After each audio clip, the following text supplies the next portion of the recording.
Our exclusive investigation into Calgary's gang problem continues tonight.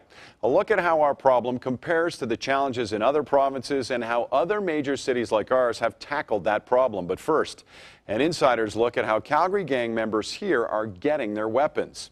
More handguns are turning up on the streets of our city, and they're being used more frequently to commit crimes and settle deadly scores.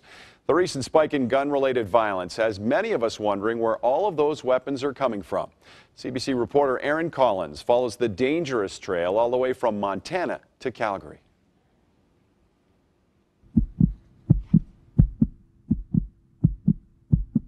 I pulled out my 9mm and I stuck it under his chin. More bullets, more bodies.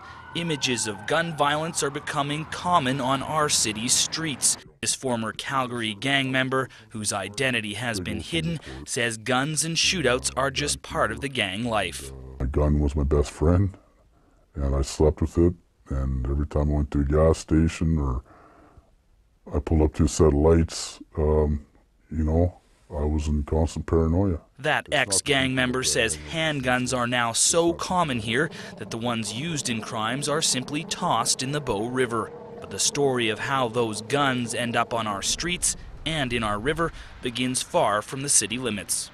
Calgary police say handguns falling into the wrong hands are creating a violent gun culture on our city's streets.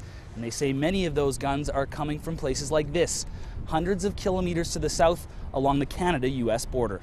Are you traveling with a firearm or a weapon today? Here in Coots, Alberta, hundreds of vehicles a day move across the Canada-US border, and some of those cars and trucks are smuggling illegal guns. We just recently had one back in January where they went to the extent of hiding them behind door panels. About 400 illegal guns have been confiscated by Canadian border guards over the last 5 years in Alberta. It's not the amount of the seizure in itself or what kind, but it's the harm that one weapon could do if it did get into the wrong hands. Those guns come from all over the U.S., including just across the border in Montana. It's alcohol, tobacco, and firearms agent Ken Bray's job to stop those guns from falling into the wrong hands. Calgary is one of the cities that concerns us the most as far as firearms trafficking out of the Montana area. In 2007 alone, more than 100 illegal guns from the U.S. were confiscated in Alberta. This is probably the tip of the iceberg. These are only the firearms that were actually located by local law enforcement or by federal law enforcement in Canada. Bray says many of the guns smuggled into our province are initially purchased legally. They're then transferred to criminals who smuggle them north and deliver them to the streets of Calgary.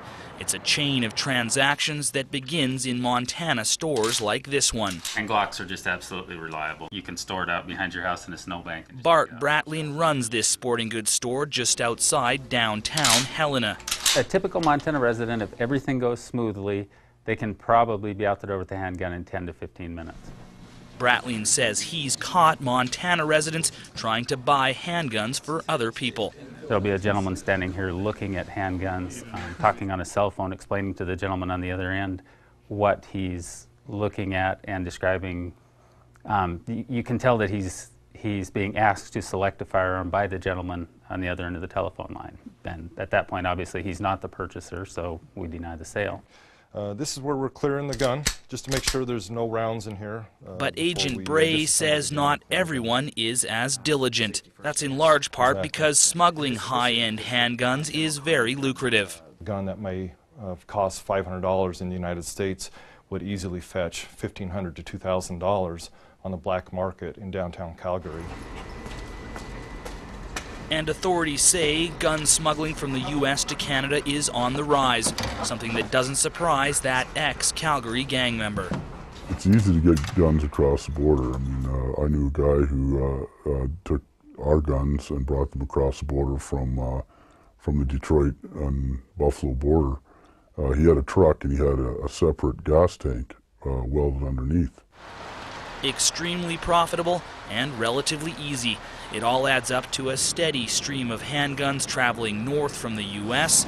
and ending up on our city's streets. Aaron Collins, CBC News, Helena, Montana.